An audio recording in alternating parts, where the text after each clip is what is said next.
Hello aspirants, कैसे हैं आप सब। आप सबको पता है यहाँ पे हमने न्यू सीरीज स्टार्ट की है जिसमें हम 2011 से लेके 2025 तक के यूपीएससी की जनरल स्टडीज़ के जितने भी पेपर्स हैं उनका हम डीप एनालिसिस कर रहे हैं हर एक क्वेश्चन का। हमारा ऑब्जेक्टिव ये है कि हमें सबसे पहले तो एग्जामिनर का माइंडसेट यहाँ पे समझना है।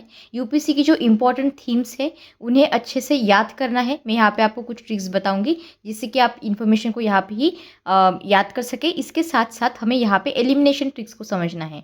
ये कुछ नहीं होता, ये होता है एक पैटर्न रिकॉग्निशन, राइट, जहाँ से हम हमारे ब्रेन को, हमारे सबकॉन्शियस को ट्रेन करते हैं जिससे कि हम एग्ज़ाम के टाइम पे कंफर्टेबल हो रहे और हमारा ब्रेन यहाँ पे कंफर्टेबली रिकॉग्नाइज कर सके कि ऐसे कौन से स्टेटमेंट्स है जो यहाँ पे एग्जामिनर सही करते हैं, ऐसे कौन से स्टेटमेंट्स है जो गलत किए जाते हैं। तो ये जो पैटर्न रिकॉग्निशन है इन्हें अच्छे से कंफर्टेबल करवाना अपने आप से, ये हमारा यहाँ पे ऑब्जेक्टिव है। ऑलराइट, तो यहाँ पे आपको मेरे साथ क्वेश्चन को सॉल्व करना है। इसके साथ अगर आपको पीडीएफ्स डाउनलोड करनी है तो यहाँ पे मैं लिंक प्रोवाइड कर दूंगी आपको कमेंट सेक्शन में, वहाँ से आप टेलीग्राम चैनल से इसे डाउनलोड कर सकते हो। ठीक है, तो चलिए अभी हम लेक्चर को स्टार्ट करते हैं। मेरे साथ आपको यहाँ पे क्वेश्चन को सॉल्व करना है। सबसे पहला क्वेश्चन ये कहता है, मतलब क्वेश्चन नंबर 51, ये हमारा 2012 का पेपर है बाय द वे, हमने 50 क्वेश्चंस पहले ही सॉल्व किए हैं।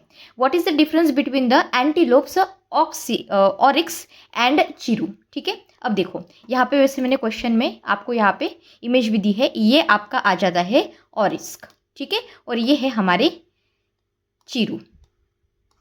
चिरू, ठीक है, ऑलराइट। ये देखो, ऑरिस्क is adapted to live in a hot and arid areas, whereas chiru is adapted to live in a steppes or semi desert areas of the cold high mountains। तो ये स्टेटमेंट बिल्कुल सही है। देखो यहाँ पे इमेज में भी देखो, यहाँ पे सैंड निकाली हुई है, डेजर्ट एरिया है, और यहाँ पे देखो माउंटेन्स है, कोल्ड एरिया दिख रहा है, right. So this statement is absolutely correct. अब यहाँ पे एक बात ध्यान में रखो, एनवायरनमेंट में हर साल ऐसे क्वेश्चंस आते हैं जहाँ पे स्पीसीज मेंशन की जाती है, और ये जो स्पीसीज होती है ज़रूरी नहीं कि हमें पता ही हो। तो अगर हमें पता है तो हम इसे सॉल्व करेंगे, अगर नहीं पता है then you can skip the question, it's absolutely fine. जो एनवायरनमेंट में लो हैंगिंग फ्रूट्स है हम उसके ऊपर ज़्यादा फोकस करेंगे। ओके, सो अगर आता है तो ठीक है, अगर नहीं आता है तो आपको ब्लाइंड गेस नहीं करना है प्लीज़, ठीक है। अब यहाँ पे स्टेटमेंट एक तो सही है, स्टेटमेंट बी देख लेते हैं अभी। Oryx is poach for its antlers whereas chiru is poach for its musk. अब देखो यहाँ पे एक ऑब्जर्वेशन में देना चाहती हूँ, ये जनरल ऑब्जर्वेशन है by the way, not necessary कि हर एक क्वेश्चन में यहाँ पे अप्लाई हो, बट मैंने आपको पहले ही कहा है कि we need to understand the tone of the question and the tone of the statements. अब जनरली जब हम इन स्पीसीज को देखते हैं, अनफॉर्चुनेटली इनका शिकार होता है, पर ये जो शिकार होता है ये एक पर्टिकुलर पार्ट के लिए नहीं होता, देयर आर मल्टीपल पार्ट्स जहाँ जिसके लिए इनका शिकार किया जाता है और अनफॉर्चुनेटली मारा जाता है। तो यहाँ पे पहले तो यूपीएससी जनरली ऐसे नेगेटिव टाइप्स के स्टेटमेंट्स को सही नहीं करता है। ये ऑब्जर्वेशन देखा गया है, लाइक 2011 से लेके 2025 के हम पेपर्स देखेंगे तब आपको मैं ये फिर से रिविजिट करूंगी। So statement 2 is incorrect. Okay, obviously हम यहाँ पे नॉलेज को ज़्यादा इंपॉर्टेंस दे रहे हैं, knowledge is the king, you all know that.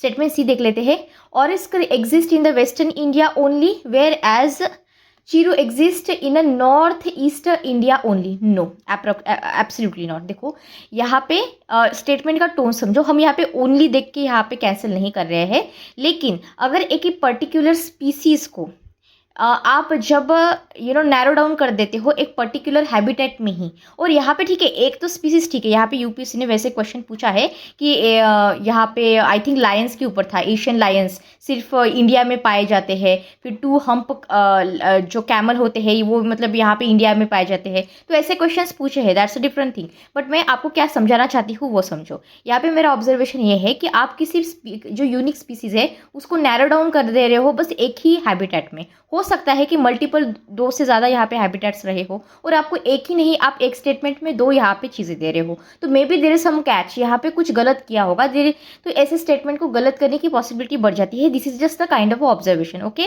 Alright. और यहाँ पे बोला है नन, मतलब ए बी सी में से कोई भी सही नहीं है, तो आपका स्टेटमेंट ए यहाँ पे सही हो जाता है। ऑलराइट, ये समझ में आया। यहाँ पे थोड़ा सा आपको नॉलेज दे देती हूँ जो आपको पता होना चाहिए। जब हम ऑरिस की बात यहाँ पे करते हैं, ये एक जीनस है consisting of 4 large antelope species, ठीक है। ये हॉट और एरिड एरिया, जैसे कि यहाँ पे मैंने इमेज दी है आपकी, तो यहाँ पे ये अफ्रीका और जो अर्बेनिया का एरिया नहीं है वहाँ पे पाए जाते हैं, वहाँ के जो डेजर्ट्स वगैरह है, हॉट एरिया, वहाँ पे। एंड इनके जो मेल और फीमेल होते हैं दोनों के भी यहाँ पे हॉर्न्स होते हैं, ठीक है। हम जनरली जब एंटीलोप्स देखते हैं तो फीमेल के नहीं होते हैं हॉर्न्स, मेल के होते हैं, लेकिन ये इनकी एक खासियत है। ओके, इसके साथ साथ जब मैं यहाँ पे चीरू की बात करती हूँ तो ये तिब्बतन एंटीलोप है। ये बिल्कुल semi desert cold type area जो होता है, माउंटेन, जैसे हमारा जो तिब्बतन प्लेटू है, तो तिब्बतन प्लेटू के जो माउंटेन एरियाज है वहाँ पे ये पाए जाते हैं। बहुत ही स्मॉल यूनिक रिलेटेड गोट, जैसे हमारे गोट या फिर शीप होती है ना, वैसे ही है, ये भी होते हैं। ऑलराइट, अब यहाँ पे हम देख लेते हैं क्वेश्चन नंबर 52। आई होप मेरे साथ आप यहाँ पे सॉल्व कर रहे हो। अब देखो यहाँ पे क्या बोला गया है, हम स्टेटमेंट को बहुत अच्छे से पढ़ेंगे।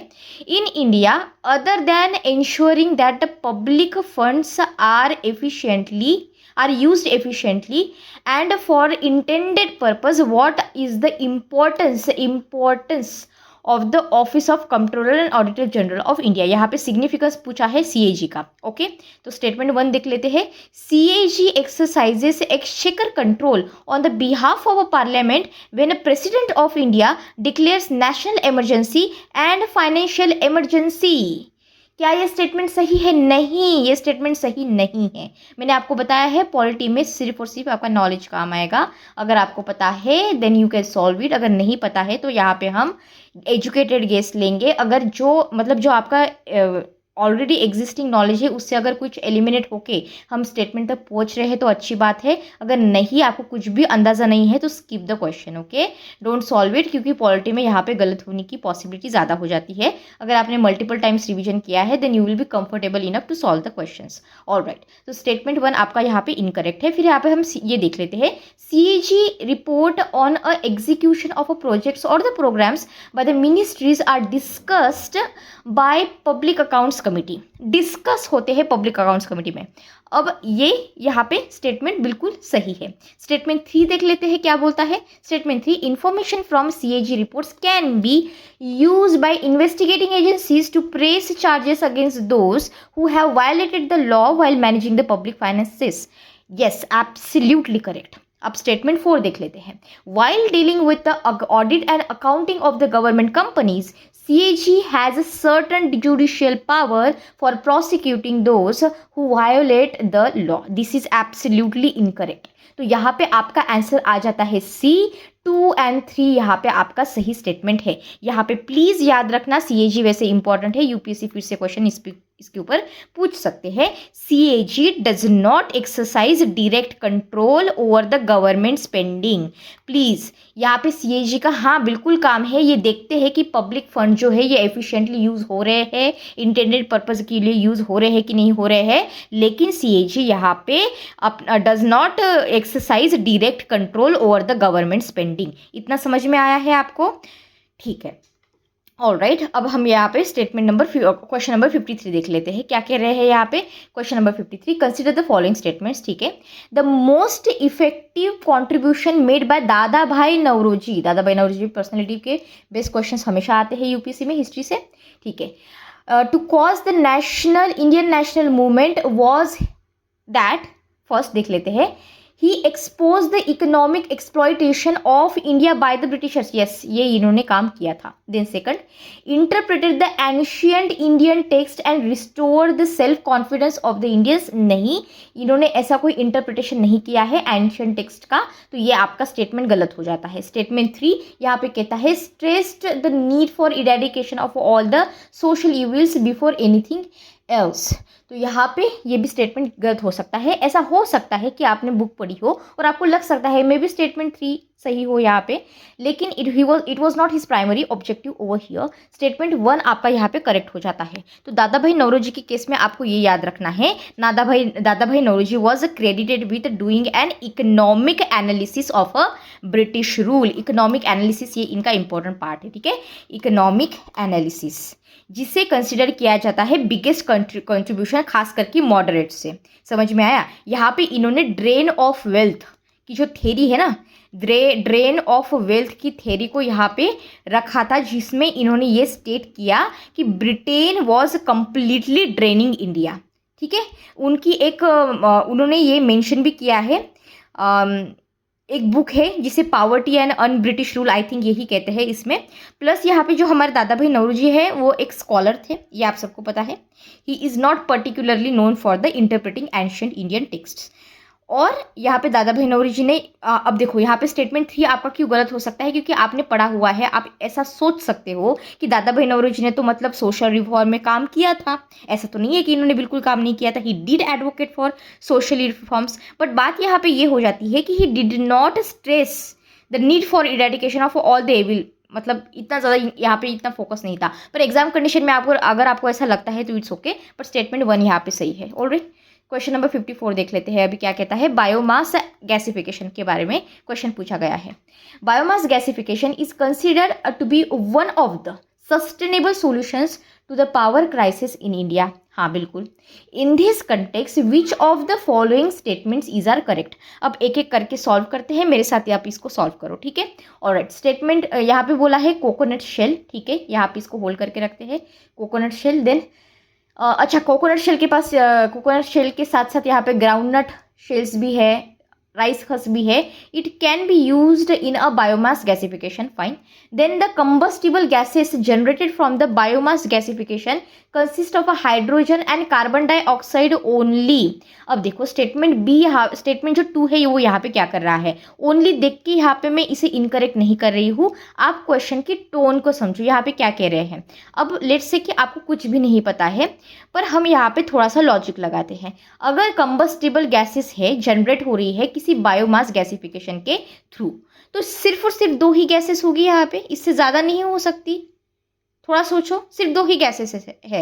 ये यहाँ पे ऑब्जर्वेशन है यूपीएससी का। यूपीएससी इस तरह के स्टेटमेंट्स बहुत बार बनाता है।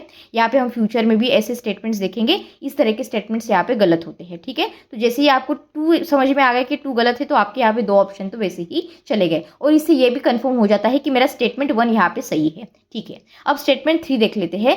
The combustible gases generated from the biomass gasification can be use for the direct heat generation, direct heat generation but not in a internal combustion engine। अब देखो यहाँ पे मैं और एक आपको ऑब्जर्वेशन देना चाहती हूँ। ऐसे बहुत से स्टेटमेंट्स यूपीएससी ने पूछे हैं और हम फ्यूचर में उसके साथ डील भी करेंगे। यहाँ पे यूपीएससी क्या करता है, इस तरह से एक स्टेटमेंट दे देता है जहाँ पे ये बोलता है कि एक पर्टिकुलर चीज़ ये कर सकता है, मतलब कुछ भी, यहाँ पे एबीसी नाम की चीज़ जो है ये कुछ कर सकती है, पर जो दूसरी चीज़ है ना, दूसरी XYZ नाम की चीज़ ये नहीं कर सकती। देखो मैं फिर से रिपीट करती हूँ, एबीसी नाम की कोई चीज़ है जो पर्टिकुलर काम कर सकती है, लेकिन XYZ नाम की चीज़ एक काम नहीं कर सकती। इस तरह के स्टेटमेंट्स होते हैं। अब यहाँ पे देखो, the combustible gases generated from the biomass gasification can be use for the direct heat generation but not on the internal combustion engines. एक ही स्टेटमेंट को, एक ही चीज़ को एक चीज़ कर रहा है, एक चीज़ नहीं कर रहा है। कभी कभी क्या होता है, यहाँ पे पूरी अलग ही चीज़ दे देते हैं कि यहाँ पे एक चीज़ कर सकते हैं, एक नहीं कर सकते हैं। समझ में आया? आपको बस पैटर्न समझाना चाहती थी। ऐसा ऑब्जर्वेशन देखा गया है कि जब इस तरह के स्टेटमेंट यूपीएससी यहाँ पे सेट करता है तो वो गलत होता है। समझ में आया मैं क्या कहना चाहती हूँ? मैं इसको फिर से रिविजिट करूंगी by the way, so don't worry about it. लेकिन यहाँ पे ये वाला ऑब्जर्वेशन आप कहीं पे लिख लो अपने खुद के वर्ड्स में, ठीक है। अब मैं यहाँ पे आपको नॉलेज दे देती हूँ, क्या है इसके रिलेटेड इन्फॉर्मेशन आपको पता होनी चाहिए। जब हम बायोमास गैसिफिकेशन की बात करते हैं, ये एक तरह की प्रोसेस है। अब ये जो प्रोसेस है ये यहाँ पे कन्वर्ट करती है हमारे ऑर्गेनिक मटेरियल्स को। अब ऑर्गेनिक मटेरियल्स का अगर मैं एग्जांपल दूँ तो आप इसमें वुड को पकड़ लो, वुड हमारा ऑर्गेनिक मटेरियल है, बिल्कुल है। फिर आप लेट से एग्रीकल्चर रेसिड्यू को ले लो, एग्रीकल्चर रेसिड्यू कोई भी हो सकता है, या फिर कोई वेस्ट ले लो, waste in the combustible gas mixture, जिसे हम सिंथेसिस गैस भी कहते हैं, है ना, सिंथेसिस गैस भी कहते हैं। So the resulting syn gas can be use as a fuel. यहाँ से जो आएगा गैस, फिर इसे आप फ्यूअल के जैसे यूज़ कर सकते हो फॉर वेरियस एप्लीकेशन।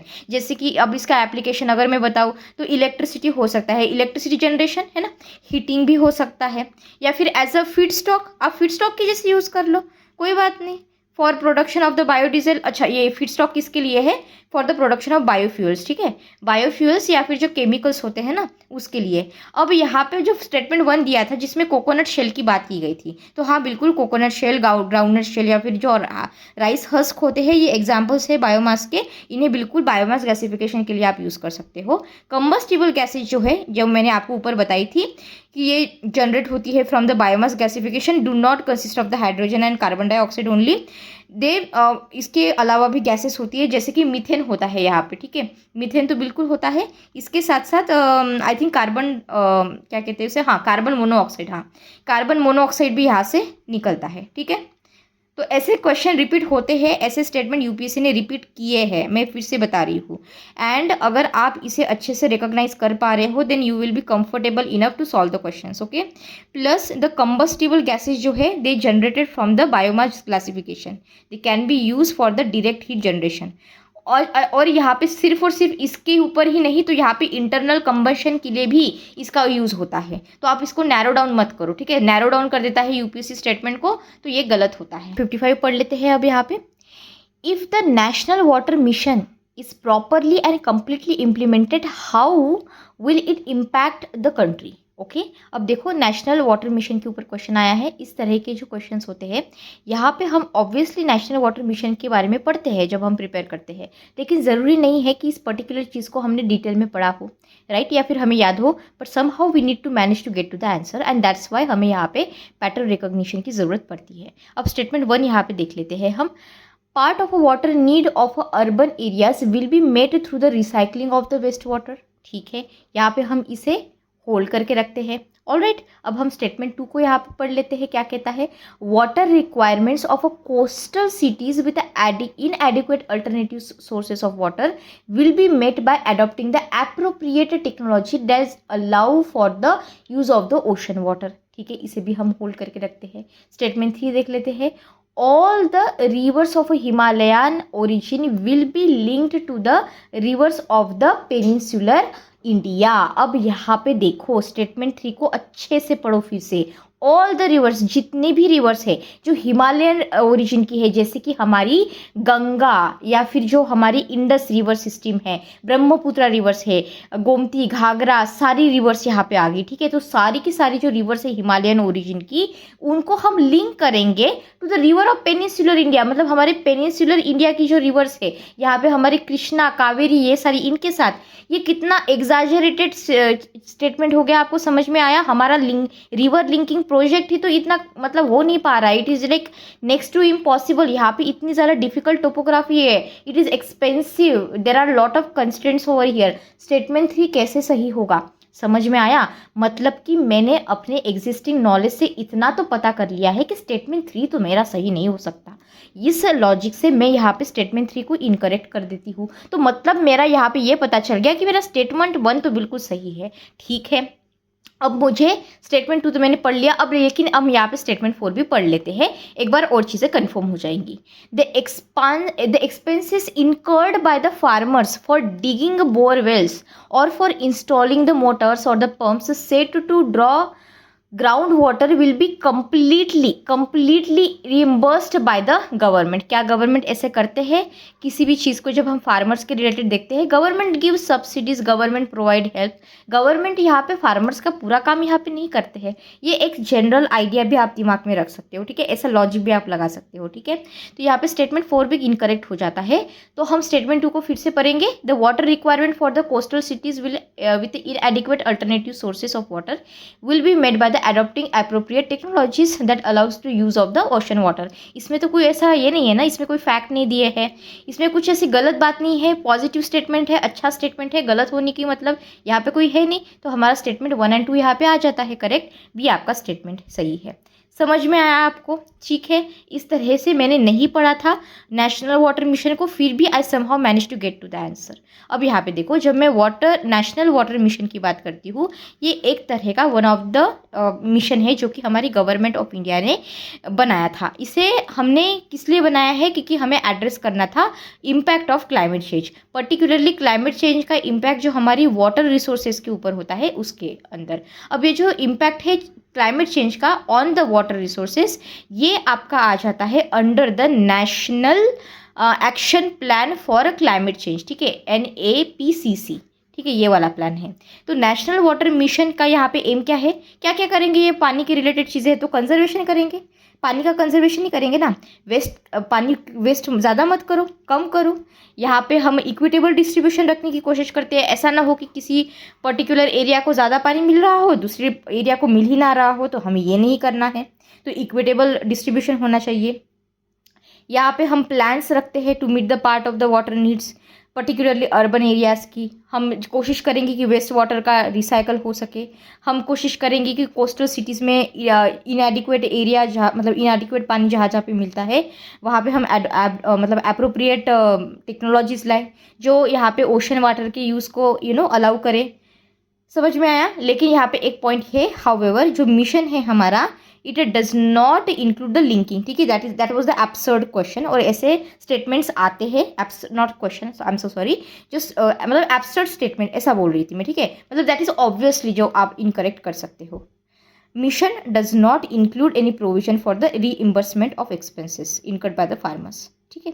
ऑलराइट, हम स्टेटमेंट नेक्स्ट क्वेश्चन देख लेते हैं, क्वेश्चन नंबर 56। यहाँ पे क्या कह रहा है, in which one of the following categories of protected areas in India are local people not allowed to collect or use the biomass. अब यहाँ पे आपका नॉलेज लगेगा, इसका आंसर है बी, नेशनल पार्क्स। बट आप यहाँ पे ऐसा लॉजिक लगा सकते हो कि अगर मैं कंपेयर करूँ नेशनल पार्क को as compare to biosphere reserve या फिर wetland declared by Ramsar convention या फिर वाइल्ड लाइफ सेंचुरी, अगर मैं आपको यहाँ पे सिंपल क्वेश्चन पूछूँ जो आपने एनवायरमेंट के नोट्स पढ़े हैं उसके ऊपर के बेसिस में सिर्फ आपको एक सिंपल क्वेश्चन पूछती हूँ, इन चारों में से सबसे ज़्यादा मतलब थोड़ा भी क्यों ना हो, ज़्यादा आपको प्रोटेक्शन कहाँ पे मिलता है, यहाँ पे ज़्यादा स्ट्रिक्ट अगर मैं बोलूँ गाइडलाइंस या फिर रेगुलेशंस कहाँ पे है, कंपैरेटिवली नेशनल पार्क्स में मिलते हैं, इतना तो आप मानते हो। तो ऐसा लॉजिक लगा के भी आप स्टेटमेंट बी तक पहुँच सकते हो।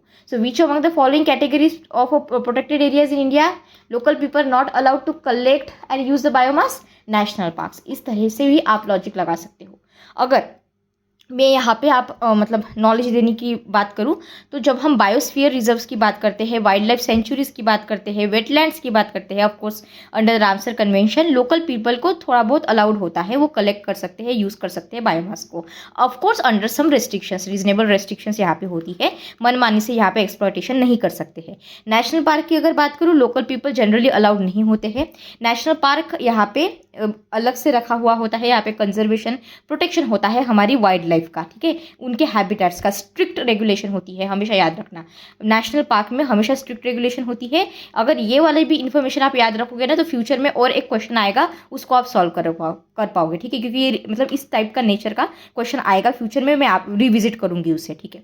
और यहाँ पे स्ट्रिक्ट रेगुलेशंस होती है, हम मिनिमाइज करते हैं, ह्यूमन इंटरफेरेंस ना हो, ठीक है, हम इकोलॉजिकल बैलेंस जो है यहाँ पे उसे मेंटेन कर सकें। यहाँ पे हम रेस्ट्रिक्शंस लगाते हैं बाकी की एक्टिविटीज़ के ऊपर भी, जैसे कि लॉगिंग की एक्टिविटीज़ हो गई है, यहाँ पे आप हंटिंग जो होती है, देखो ऐसा नहीं है कि कम्प्लीटली एब्सेंट है, लेकिन जो हंटिंग है उसके ऊपर रेस्ट्रिक्शंस होता है, ठीक है, ग्रेजिंग के ऊपर रिस्ट्रिक्शन होती है, ऑफकोर्स बायोमास की कलेक्शन के ऊपर तो रिस्ट्रिक्शंस ही है ही। तो ये क्यों कर रहे हैं हम, क्योंकि हमको बायोडाइवर्सिटी को प्रोटेक्ट करना है। ऑलराइट, क्वेश्चन नंबर 57 यहाँ पे पढ़ लेते हैं, क्या कहता है question number 57, a particular state, ठीक है, एक पर्टिकुलर स्टेट है in India has a following characteristics, ठीक है, अब एक स्टेट दिया हुआ है, उस स्टेट के कैरेक्टरिस्टिक दिखते हैं। देखो ऐसा सेम क्वेश्चन हमने 2011 के पेपर में देखा था, गुजरात का, अगर आपको याद हो तो, ठीक है, स्टेटमेंट देख लो, it is located on the same latitude, ठीक है, लैटिट्यूड है, which passes through the northern Rajasthan, okay. It has over 80% of its area under the forest cover, and third, over 12% of the forest cover constitutes protected area network in the state. अब देखो एक सच्चाई बताती हूँ मैं आपको, इस तरह के जो स्टेटमेंट होते हैं ना, generally students have not read anywhere but somehow they manage to get to the answer, क्योंकि आपको 100% बातें पता होनी ज़रूरत नहीं है, you must know at least some basic things, okay. अब सबसे पहले देखो यहाँ पे हमारा हिंट सबसे पहला क्या होना चाहिए, सेम लैटिट्यूड का, ओके। अब सबसे पहले तो हम देखते हैं कि सेम लैटिट्यूड यहाँ पे अरुणाचल प्रदेश, आसाम, हिमाचल प्रदेश और उत्तराखंड में से यहाँ पे सबसे ज़्यादा प्रॉक्सिमिटी में कौन सा आएगा। यहाँ पे मेरा अरुणाचल प्रदेश यहाँ आना चाहिए। दूसरा बोल रहा है it has over 80% of the area under the forest cover. अब ये बताना मुश्किल है, क्योंकि अब देखो अरुणाचल प्रदेश नॉर्थ ईस्टर्न की स्टेट्स होती है, हाँ वहाँ पे forest cover is like it's good, okay. इतना तो आप मतलब थोड़ा बहुत सोच सकते हो एग्जाम कंडीशन में। Over 12% of the forest cover constitute protected area network in this state. अब ये आपको फैक्ट पता हो ही ना पता हो, अब ऑफकोर्स ये फैक्ट्स चेंज हुए हैं, लेकिन अब हम 2012 की बात कर रहे हैं, उस टाइम पे यू मे नॉट नो, है ना। पर यहाँ पे जो आपका स्टेटमेंट है वन, मतलब ए अरुणाचल प्रदेश, ये सही आता है। क्योंकि देखो ना अरुणाचल प्रदेश जो है ये लैटिट्यूड की अगर हम बात करें, Arunachal Pradesh located at the north eastern part of India, जो कि रफली अगर हम देखें as compare to Assam, Himachal, मतलब देखो ना अगर मैं यहाँ पे इंडिया निकालूँ, ये देखो मैं यहाँ पे इंडिया निकालने की कोशिश कर रही हूँ, बहुत गंदा निकल रहा है लेकिन फिर भी ठीक है, आपको समझ में आ रहा होगा। ऑलराइट, ठीक है, ऑलराइट, थोड़ा बहुत समझ लें, I am so sorry for drawing ऐसे थोड़ा सा, ठीक है। यहाँ पे गुजरात आ गया, यहाँ पे राजस्थान है, ठीक है, राजस्थान भी बहुत खराब निकाला है मैंने। अब मैं बात कर रही हूँ यहाँ पे अरुणाचल प्रदेश की, तो ये ऐसा दिख रहा है, ये हमारा अरुणाचल प्रदेश है। आई एम सो सॉरी, फिर से मैं सॉरी बोल रही हूँ। तो यहाँ पे ये अरुणाचल प्रदेश है, तो आप थोड़ा सा ये देखो लैटिट्यूड की अगर मैं बात करूँ तो ये अप्रॉक्सीमेटली सेम आता है, ठीक है। आसाम तो यहाँ पे आ जाता है, ठीक है, आपका हिमाचल प्रदेश ऊपर चला गया, उत्तराखंड यहाँ पे ऊपर चला गया, तो नहीं।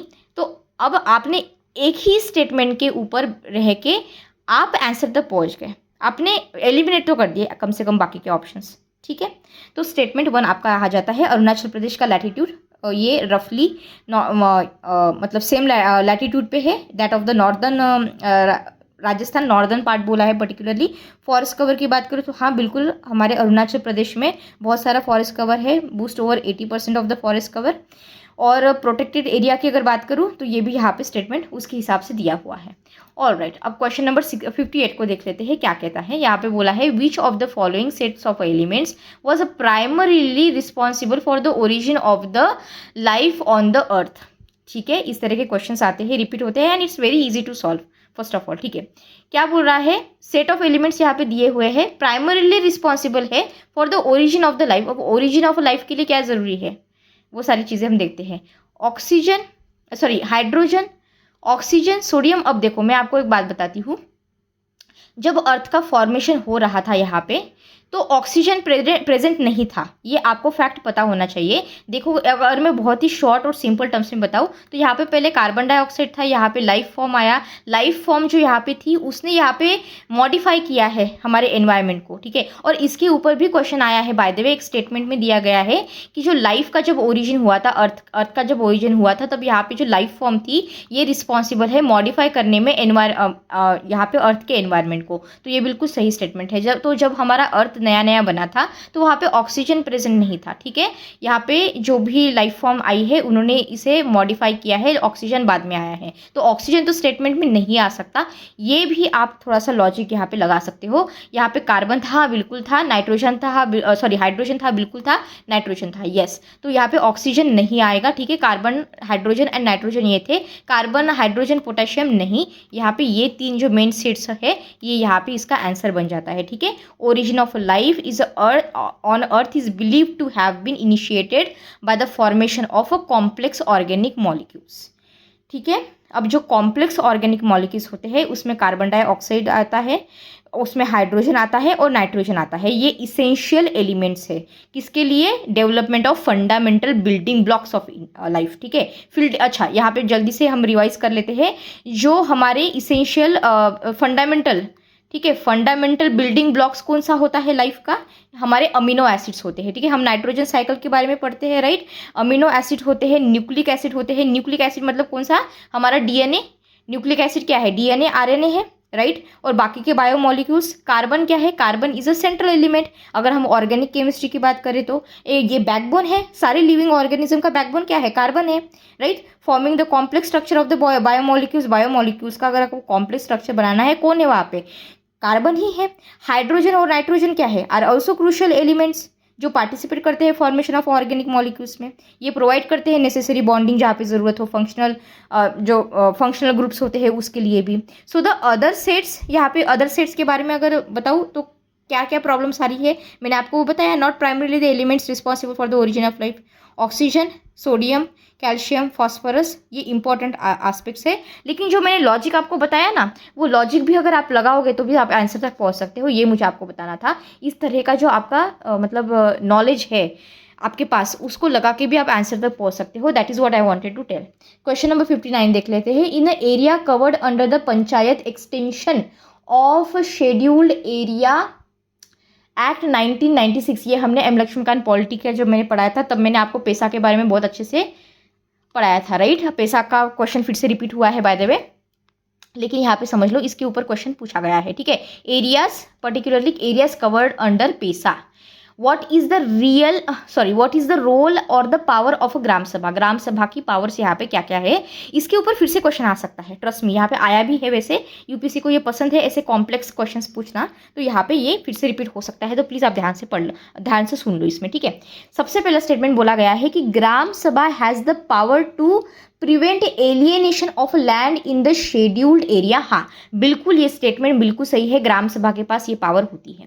क्योंकि यहाँ पे करेक्ट पूछा है, इनकरेक्ट नहीं पूछा है, करेक्ट पूछा है। स्टेटमेंट 2 देख ले तो यहाँ पे क्या कह रहे हैं, ग्राम Sabha has the ownership of the minor forest produce. Yes, बिल्कुल ग्राम सभा के पास ओनरशिप होती है माइनर फॉरेस्ट प्रोड्यूस की। स्टेटमेंट 3 कहता है रिकमेंडेशंस ऑफ अ ग्राम सभा रिकमेंडेशंस बोल रहा है, ठीक है, of Gram Sabha is required for granting the prospecting license or the mining lease for any material or any mineral in the scheduled area। ये भी बिल्कुल स्टेटमेंट सही है। और अगर आपने इसके बारे में नहीं पढ़ा हो तो आपको ऐसा लग सकता है कि मे बी स्टेटमेंट 3 गलत हो, मे बी स्टेटमेंट 2 गलत हो, ऐसा हो सकता है। इसलिए मैं आपको बोलती हूँ कि you need the knowledge in this respect, okay. तो स्टेटमेंट डी आपका यहाँ पे करेक्ट हो जाता है। All the statements given is correct. अच्छा, इसमें और कुछ इंपॉर्टेंट बातें मैं आपको बता देती हूँ जो आपको पता होनी चाहिए। ग्राम सभा की अगर मैं बात करूँ, ग्राम सभा कहाँ पे दिया हुआ है, इन द पंचायत एक्ट। हमने पंचायत एक्ट को अच्छे से एम लक्ष्मीकांत पॉलिटी की सीरीज में देखा था, राइट।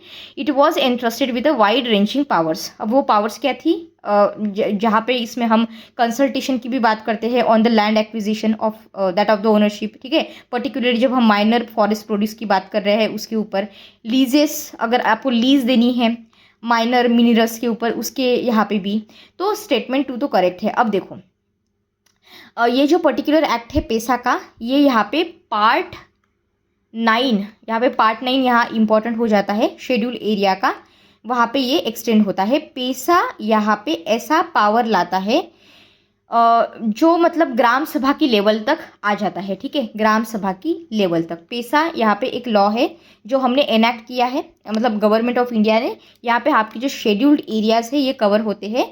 अब ये कौन से शेड्यूल्ड एरिया है ये मुझे आपको मेनली बताना था। पेशा में आपके ऐसे शेड्यूल्ड एरिया है जो कि कवर नहीं होते हैं in the 73rd constitutional amendment act. तो अब आपका यूपीसी का ये नेक्स्ट स्टेटमेंट में भी आपको पूछ ले, ऐसा पूछ ले कि भाई पेशा में हमने शेड्यूल्ड एरिया को इंक्लूड किया है, और ये ऐसे शेड्यूल्ड एरियाज है जो कि हमने कवर नहीं किए हैं 73rd कॉन्स्टिट्यूशनल अमेंडमेंट एक्ट में। क्या ये स्टेटमेंट सही है? हाँ, ये स्टेटमेंट बिल्कुल सही है। समझ में आया? पेशा become operative at the time when Indian economy was opening up all of its frontier to the foreign direct investment, okay, तभी आया था। सो जो रिकमेंडेशंस होते हैं ग्राम सभा के या फिर पंचायत के, बोल लो, at the appropriate level shall be mandatory for grant of prospecting licences, या फिर जो माइनिंग लीज वगैरह होती है उसके लिए, पर्टिकुलरली माइनर मिनरल्स के लिए, ठीक है। 60 को देख लेते हैं अभी। Consider the following kind of organisms, first bacteria, second fungi and then flowering plants.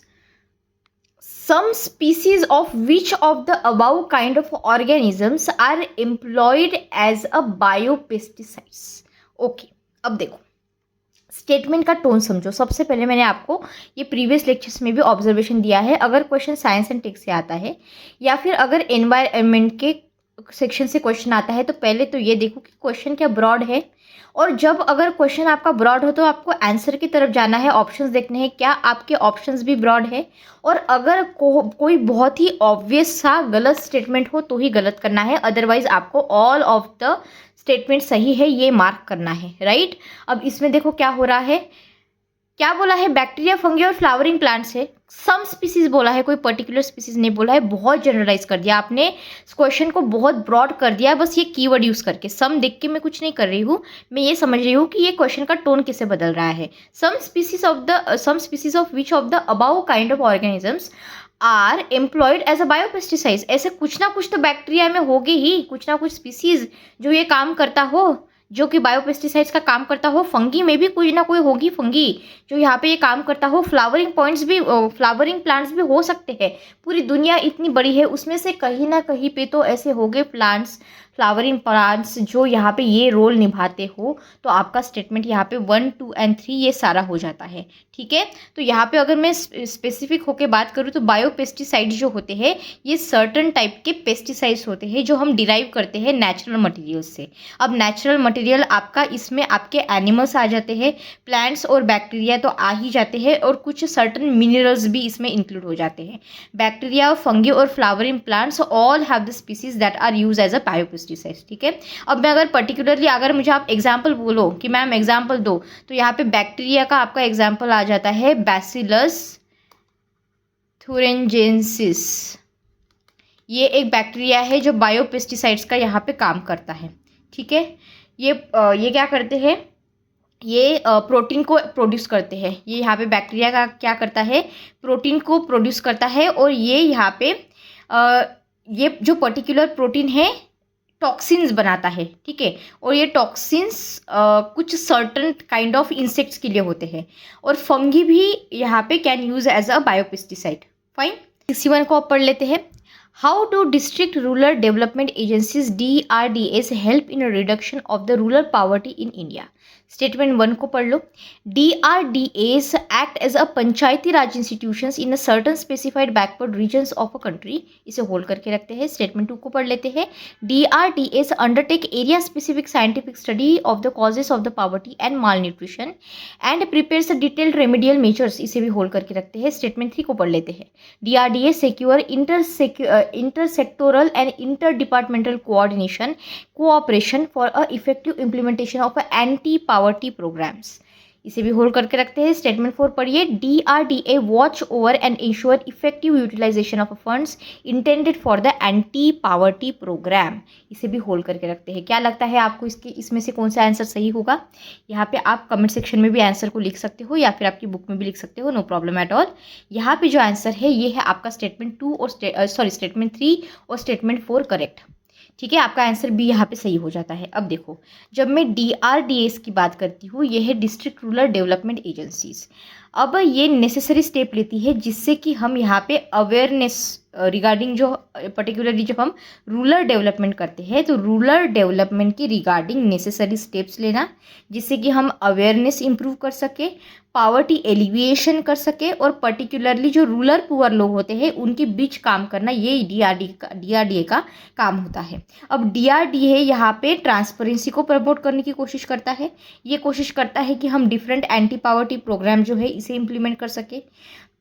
इनका रोल पर्टिकुलरली कोऑर्डिनेटर का होता है अमंग द डिपार्टमेंट्स, या फिर यहाँ पे ये एज अ सुपरवाइजर भी एक्ट करते हैं। 62 देख लेते हैं अभी। Which of the following is the principal features of the government of India act of 1919, ये यहाँ पे पूछा है। चलिए जल्दी से पढ़ते हैं। यहाँ पे वैसे मैं आपको बता दूं, रेगुलेटिंग एक्ट, देखो हमने एम लक्ष्मीकांत पॉलिटी का न्यू चैप्टर पढ़ा था, उसमें मैंने आपको बताया था, ट्रिक्स दिए थे याद करने के। देखो, रेगुलेटिंग एक्ट ऑफ 1773 से लेके आप यहाँ पे कंपनी रूल पूरा कंप्लीट कर लो, फिर 1858 में आके 1947 तक के जितने भी एक्ट्स है, यानी कि जो क्राउन रूल में हुए हैं, तो कंपनी रूल और क्राउन रूल के ड्यूरेशन में जितने भी एक्ट्स हुए हैं, ये वाले हमने एम लक्ष्मीकांत पॉलिटी के फर्स्ट चैप्टर में देखे हैं। वो सारे आपको अच्छे से याद करने हैं, क्योंकि यहाँ पे आपका नॉलेज लगेगा और यूपीएससी यहाँ से क्वेश्चन पूछते हैं। यहाँ पे इस तरह के क्वेश्चन फिर से पूछे गए हैं, फ्यूचर में हम देखेंगे ही वैसे। ठीक है, तो यहाँ पे मैंने आपको ट्रिक दिया था, अगर याद हो आपको, 1919 कितने बार है? 1919 2 बार है, 2 टाइम्स है, राइट। तो 2 से मैंने आपको याद करने को क्या बोला था? Dyarchy, right. तो मतलब यहाँ पे गवर्नमेंट ऑफ इंडिया में क्या ऐड हुआ था? इंट्रोडक्शन ऑफ डायरकी हुई थी in the executive government of a provinces. तो ये स्टेटमेंट बिल्कुल सही है आपका, ठीक है। मतलब आपका स्टेटमेंट भी गलत हो जाता है। फिर यहाँ पे स्टेटमेंट 2 देख लेते हैं। Introduction of a separate communal electorate, नहीं, इस एक्ट में तो नहीं हुआ था, तो स्टेटमेंट 2 भी यहाँ पे गलत हो जाता है। स्टेटमेंट 3 देख लो, यहाँ पे क्या बोला गया है? Devolution of a legislative authority by the centre to the provinces, हाँ ये बात हुई थी, डिवॉल्यूशन हुआ था यहाँ पे। स्टेटमेंट सी आपका यहाँ पे करेक्ट आ जाता है, 1 और 3 यहाँ पे करेक्ट है। ऑलराइट, अब यहाँ पे मैं आपको नॉलेज दे देती हूँ क्या है government of India act of 1919 में क्या क्या चीज़ें याद रखनी है। सेवरल की फीचर्स आपको यहाँ पे याद रखने हैं। पहला क्या है, इंट्रोडक्शन ऑफ अ डायर की, ये तो आपको अच्छे से याद हो गया होगा, पर्टिकुलरली एग्जीक्यूटिव गवर्नमेंट में of the provinces which meant that certain areas of government were control by whom, by the elected Indian ministers, right. और जो बाकी के होंगे वो मतलब वो रहेंगे under the control of appointed British officials. बाद में यहाँ पे जो स्टेटमेंट 1 है, यहाँ पे हमें पता चलता है जो दूसरा फीचर है वो है डिवॉल्यूशन का। डिवॉल्यूशन में हम पर्टिकुलरली किसकी बात करते हैं, लेजिस्लेटिव अथॉरिटी की, by the centre to the provinces, right. यहाँ पे क्या हो रहा है, ये एक बात हो रही है। हाउएवर यहाँ पे ये याद रखना, जब मैं सेपरेट इलेक्टोरेट की बात की थी, सेपरेट कम्युनल इलेक्टोरेट की, पर्टिकुलरली मुस्लिम्स के लिए, तो ये यहाँ पे इसके अंडर नहीं हुआ था, ठीक है। It is not the feature of 1919। UPSC इसमें बहुत कन्फ्यूजन करवाता है। ये इंट्रोड्यूस हुआ था government of India act of 1909 में। फाइन, तो इसका दूसरा भी नाम है, अगर आपको याद हो तो मुझे जल्दी से कमेंट सेक्शन में बताओ, government of India act of 1909 का दूसरा नाम क्या है, ये आपको हमें भी पूछ ले, ठीक है। क्वेश्चन नंबर 63 देख लेते हैं अभी क्या कहता है। Question number 63, how does the national biodiversity authority that is NBA help in protecting the Indian agriculture, ठीक है। स्टेटमेंट 1 यहाँ पे पढ़ लेते हैं, क्या कहता है, NBA checks the biopiracy and protects the indigenous and traditional genetic resources. अब स्टेटमेंट 1 के टोन को थोड़ा सा समझो। यहाँ पे आपको क्या लगता है, यहाँ पे क्या गलत करेंगे ये, इसमें तो कुछ गलत नहीं कर सकते। यहाँ पे सिंपली मतलब बहुत ही यहाँ सिंपल वे में लिखा हुआ है कि NBA यहाँ पे बायोपायरेसी और बायोपायरेसी को चेक करता है, बायोपायरेसी को, और इंडिजिनस या फिर ट्रेडिशनल जेनेटिक्स रिसोर्सेज होते हैं उन्हें प्रोटेक्ट करता है। अब इसमें क्या गलत है, सिंपल स्टेटमेंट है, पॉजिटिव स्टेटमेंट है, तो स्टेटमेंट 1 सही है। यहाँ पे हम टोन को समझने की कोशिश कर रहे हैं। स्टेटमेंट 2 को अभी देखो, NBA directly monitors and supervises the scientific research on a genetic modification of the crop plants, नहीं, ये स्टेटमेंट यहाँ पे गलत हो जाता है। स्टेटमेंट 3 देखो, application of intellectual property rights related to the genetic and biological resources can not be made without the approval of NBA। अब यहाँ पे आपको नॉलेज लगेगा, हो सकता है आपको टोन को देख के ये लगे कि it is a extreme statement, may be this statement is not correct, but यहाँ पे ये स्टेटमेंट 3 बिल्कुल सही है, आपका 1 और 3 यहाँ पे आंसर आ जाता है। नेशनल बायोडाइवर्सिटी अथॉरिटी की अगर मैं बात करूँ, यहाँ पे 2003 में इसे एस्टैब्लिश किया गया था, ठीक है। NBA एक तरह से स्टैट्यूटरी बॉडी है, तो अगर फ्यूचर में पूछे तो याद रखना ये एक स्टैट्यूटरी बॉडी है, ऑटोनॉमस बॉडी है। यहाँ पे ये रेगुलेटरी और एडवाइजरी फंक्शंस को मतलब फॉलो करते हैं, ठीक है। इनका रेगुलेटरी और एडवाइजरी फंक्शंस होते हैं for the government of India, जैसे कि conservation, sustainable use of biological resources, या फिर fair and equitable sharing of benefits, इन सब के ऊपर, ठीक है, पर्टिकुलरली बायोलॉजिकल रिसोर्सेज के रिलेटेड चीज़ें। नेशनल बायोडाइवर्सिटी अथॉरिटी NBA यहाँ पे इंडियन एग्रीकल्चर को भी प्रोटेक्ट करता है, ठीक है। बायोपायरेसी की अगर बात करूँ या फिर इंडिजिनस ट्रेडिशनल जेनेटिक रिसोर्सेज को प्रोटेक्ट करने की बात करूँ, ये हमारे इंडियन एग्रीकल्चर में आ जाते हैं। NBA does not have a regulatory role, ये एक बात है, लेकिन ये यहाँ पे डायरेक्टली मॉनिटर नहीं करते हैं, सुपरवाइज नहीं करते हैं साइंटिफिक रिसर्च को on genetic modification of crops. ये जो टास्क है ये जो टिपिकली साइंटिफिक या फिर रेगुलेटरी जो बॉडीज़ होती है उनको ही दिया जाता है। Any application of intellectual property right, अब ये यहाँ पे याद रखना, एनी राइट्स मतलब इंटेलेक्चुअल प्रॉपर्टी राइट्स जो कि जेनेटिक और बायोलॉजिकल रिसोर्सेज के रिलेटेड हो, it can not be made without the NBA's approval. तो NBA का अप्रूवल यहाँ पे इंपॉर्टेंट हो जाता है। ये एक सिग्निफिकेंट मेजर है जिससे कि हम एक्सप्लॉयटेशन को रोक सके, हमारी इंडिया की जो रिच है बायोडाइवर्सिटी है उसका एक्सप्लॉयटेशन ना हो, इसलिए ये प्रोविजन यहाँ पे लाया गया है। इसलिए आपका स्टेटमेंट 1 और 3 यहाँ पे सही हो जाता है। स्टेटमेंट नंबर 64 को अभी यहाँ पे देख लेते हैं, क्या कहता है यहाँ पे, ये देखो, with reference to the stem cells frequently in news, यहाँ पे 2012 में रहा होगा न्यूज़ में, इसलिए यहाँ पे क्वेश्चन पूछा है, विच of the following statement is correct. अब देखो इस तरह के जो क्वेश्चंस होते हैं ना इन द न्यूज़ वाले, ये बहुत ही सुपरफिशियल, मतलब ऊपर से ज़्यादा डीप में जाके यूपीएससी क्वेश्चन नहीं पूछते हैं, सिंपल ऊपर से ही क्वेश्चन पूछते हैं। स्टेटमेंट ए में बोला गया है, stem cells can be derived from the mammals only, okay fine, यहाँ पे इसे होल्ड करके रखते हैं। स्टेटमेंट 2 को पढ़ लेते हैं, stem cells can be use for screening new drugs, okay, इसे भी होल्ड करके रखते हैं। Stem cells can be use for the medical therapies, ठीक है, यहाँ पे भी इसे होल्ड करके रखते हैं। अब मैं चाहती हूँ कि आप अपने आप से ही इन स्टेटमेंट्स को थोड़ा सा ऑब्जर्व करो। यहाँ पे मैं ओनली देख के गलत नहीं कर रही हूँ, मैं यहाँ पे आपको टोन समझाने की कोशिश कर रही हूँ। अगर मैं स्टेटमेंट सी को देखूँ तो यहाँ पे क्या लिखा हुआ है, stem cells can be use for the medical therapies. कितना छोटा सा स्टेटमेंट है, कहीं पे फैक्ट दिया है क्या, नहीं दिया हुआ है, ठीक ठाक, मतलब एक छोटा सा स्टेटमेंट सीधा साधा दिया हुआ है, कुछ यहाँ पे मतलब एक्स्ट्रा एडजेक्टिव्स वगैरह कुछ नहीं लगाया है, स्टेटमेंट की टोन को चेंज करने की कोशिश नहीं की है। तो स्टेटमेंट कितना छोटा है, पॉसिबिलिटी दिखा रहा है, it is showing the possibility कि हाँ may be this application is use over here. ज़रूरी नहीं कि आपको पता ही हो, लेकिन आप टोन को समझ रहे हो, मतलब स्टेटमेंट सी तो आपका यहाँ पे सही आ रहा है, ठीक है। अब स्टेटमेंट सी मेरा अगर यहाँ पे सही आ जाता है तो यहाँ पे अब यहाँ पे बी देख लो, बी क्या बोल रहा है, stem cells can be use for screening the new drugs. हाँ, ये भी जैसे स्टेटमेंट थ्री देखा, सी देखा, वैसे ये भी वाला स्टेटमेंट है। अब यहाँ पे देखो ये वाला फर्स्ट स्टेटमेंट क्या कह रहा है, stem cells can be derived from mammals only, सिर्फ मैमल्स ही है जिसमें से हम स्टेम सेल्स निकाल सकते हैं। कितना नैरो डाउन कर दिया इसने, कितना नैरो कर दिया स्कोप स्टेटमेंट का, कितना ज़्यादा छोटा कर दिया है, नैरो कर दिया है स्कोप को। समझ में आया स्टेटमेंट को कितना छोटा कर दिया है इसने। मैंने ओनली देख के गलत किया क्या स्टेटमेंट को, नहीं, मैंने टोन को समझा कि यहाँ पे क्या हो रहा है, तो इसमें ये बिल्कुल गलत हो जाता है ये वाला, और ये जो दो है सही है, तो आपका बी यहाँ पे ऑप्शन आ जाता है। 2 and 3 statement is absolutely correct over here, ठीक है। अब यहाँ पे मैं अगर इन्फॉर्मेशन दूँ आपको स्टेम सेल्स की पर्टिकुलर अगर बात करूँ, तो हमारे जो स्टेम सेल्स होते हैं हम ये डिराइव कर सकते हैं डिफरेंट सोर्सेज से, सिर्फ एक सोर्स नहीं होता है, सिर्फ मैमल्स नहीं है सोर्स, ठीक है। हम यहाँ पे सिर्फ देखो मैमल्स से तो हम यहाँ पे ले ही सकते हैं स्टेम सेल्स को, पर मैमल्स के अलावा यहाँ पे जो वर्टिब्रेट्स होते हैं ना, वर्टिब्रेट्स से भी हम यहाँ पे इसे ले सकते हैं, जैसे कि हमारे बर्ड्स हो गए, ठीक है, बर्ड्स या फिर फिश, ये वर्टिब्रेट्स के एग्जाम्पल्स है, एज वेल एज सम इनवर्टिब्रेट्स। तो यहाँ पे इनवर्टिब्रेट्स से भी हम यहाँ पे स्टेम सेल्स को ले सकते हैं। समझ में आया, स्टेम सेल्स यहाँ पे पावरफुल टूल प्रोवाइड करता है, किसके लिए, ड्रग स्क्रीनिंग और टॉक्सिकोलॉजी के लिए। यहाँ पे हम स्पेसिफिक टाइप ऑफ सेल्स को जनरेट कर सकते हैं, यहाँ पे हम जो कि टारगेट किए जा सकते हैं बाय द ड्रग्स। इससे रिसर्चर्स इवैल्यूएट कर पाएंगे एफिशिएंसी, ठीक है, एफिकेसी, कोई फार्मास्यूटिकल कंपाउंड हो उसकी, ठीक है, बिफोर क्लिनिकल ट्रायल्स। तो ये इसका एक बहुत अच्छा एप्लीकेशन है। स्टेम सेल्स यहाँ पे बहुत सारी पोटेंशियल रखता है, ठीक है। It can be use in regenerative medicine, ठीक है, तो रीजनरेटिव मेडिसिन भी इसमें यूज़ होती है।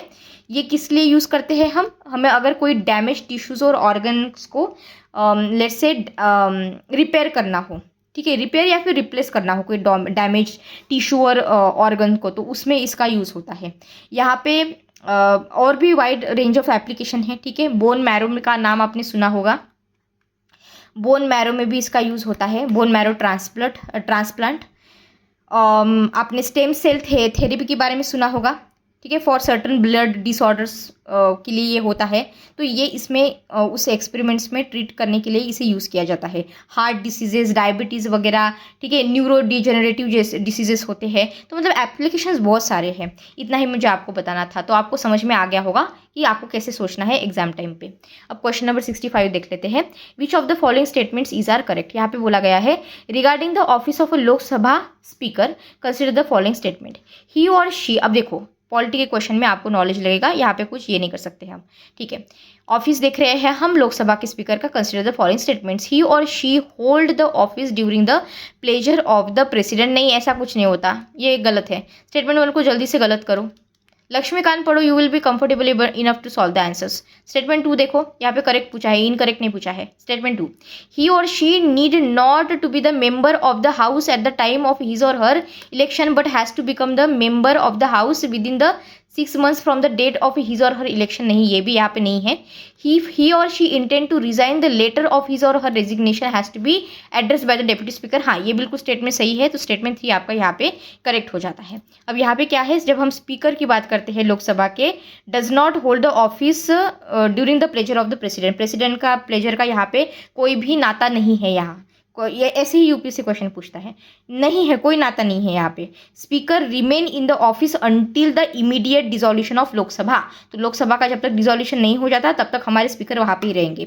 Speaker has to be the member of the house at the time of his or her election. अगर यहाँ पे ये स्पीकर है, अगर ये यहाँ पे मतलब ये इंडिविजुअल, अगर आप यहाँ पे स्पीकर बन रहे हो तो आपको पहले ही यहाँ पे मेंबर बनना पड़ेगा। You have to be already a member of the house at the time of your election. समझ में आया? So if a speaker wishes to resign, तो बिल्कुल रिजाइन कर सकते हैं। किसको देंगे? प्रेसिडेंट को देंगे क्या? नहीं देंगे। वाइस प्रेसिडेंट नहीं, जो डेप्यूटी स्पीकर होते हैं उनको देंगे। ठीक है, okay. So therefore statement only 3 is correct over here. Alright, अब हम यहाँ पे रुक जाते हैं। ठीक है, अगर आपको कोई क्वेरी हो तो आप मुझे कमेंट सेक्शन में बता सकते हो। तब तक अच्छे से जितनी भी चीज़ें आपको बताई है आप उसको अच्छे से रिवाइज करते रहो। ठीक है, और एप्लीकेशन मतलब अगर आप इसको यूज़ नहीं करोगे तो देयर इज़ नो यूज़। आपको इसे, इन ट्रिक्स को अपने आप से यूज़ करना है और अपने आप से सोचना है। ठीक है, thank you so much and God bless you all.